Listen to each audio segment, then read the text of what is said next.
கிறிஸ்துவின் பாடுகளையும் மரணத்தையும் உயிர்ப்பையும் நினைவு கூறும் தவக்கால சிந்தனை வழங்குகிறார் புனித கிளேரேஷியன் சபையை சார்ந்த அருட்தந்தை எவரெஸ்ட் டயஸ் அடிகளார்.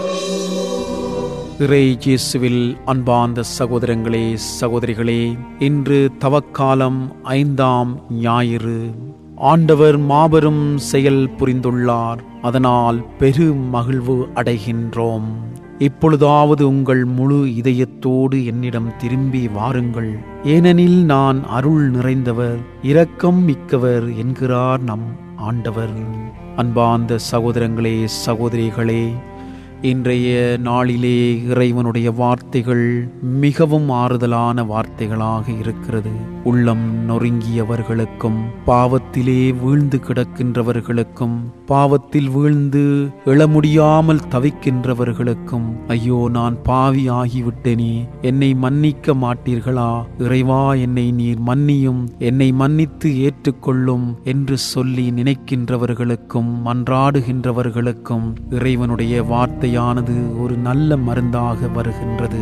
ஆம் அன்பார்ந்த சகோதரங்களே, சகோதரிகளே, இன்றைய நாளிலே ஆண்டவர் இயேசு ஒரு கட்டத்திலே விபச்சாரத்திலே பிடிபட்ட ஒரு பெண்ணை சந்திக்கின்றார். அக்காலத்திலே வாழ்ந்த பெரியவர்கள், இன்னும் தங்களை நீதிமான்கள் என்று நினைத்தவர்கள், விபச்சாரத்தில் பிடிபட்ட ஒரு பெண்ணை இயேசுவிடம் கொண்டு வந்து அவர் முன் நிறுத்தி, இவரை நாங்கள் கல்லால் எறிந்து கொல்லப் போகிறோம், இவர் மோசே சட்டத்தின்படி இவர் விபச்சாரத்தில் பிடிபட்டு இருக்கிறார், எனவே இவருக்கு தண்டனை கல்லால் எறிந்து கொல்லுவதுதான் என்று சொல்லுகிறார். இதை கேட்ட இயேசு அவர்கள் சொன்னவற்றை கேட்ட உடனேயே நிலத்திலே குனிந்து ஏதோ ஒன்றை எழுதுகின்றார். எழுதிவிட்டு சொல்லுகிறார், உங்களிடையே பாவம் செய்யாதவர் முதலிலே இந்த பெண் மீது கல்லெறியட்டும் என்று சொல்லுகிறார். இந்த வார்த்தையை கேட்ட உடனேயே அங்கிருந்த அனைவரும் போய்விடுகிறார்கள்.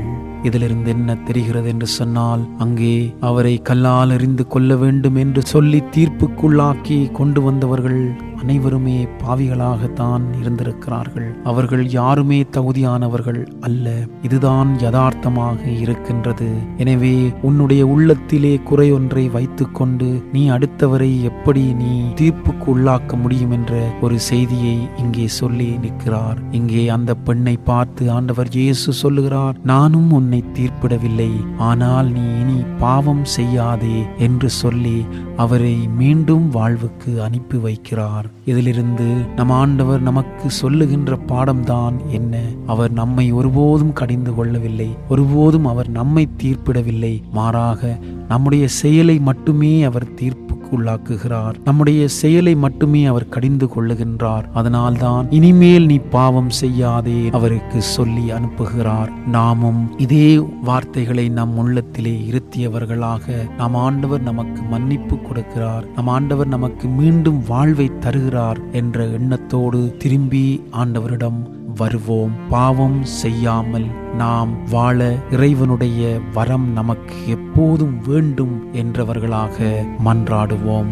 இன்றைய நாளிலே நாம் தேர்ந்து தெளிதலையும் ஆக்கப்பூர்வமான தீர்மானங்களையும் உறுதியான செயல் வடிவங்களையும் நாம் பெற முயற்சிப்போம். இவை நம்மை வாழ வைக்கும். நம்பிக்கையின் பயணிகளாக நாம் மாறிடவும் மற்றவர்களை மாற்றிடவும் நாம் வாழ்வோம். இன்றைய நாள் உங்கள் அனைவருக்கும் இறைவனின் ஆசீர்வாதங்களை அள்ளித் தருகிற நாளாக அமைந்திட வாழ்த்தி பிரார்த்திக்கின்றேன். ஆமேன். தவக்கால சிந்தனை கேட்டீர்கள்.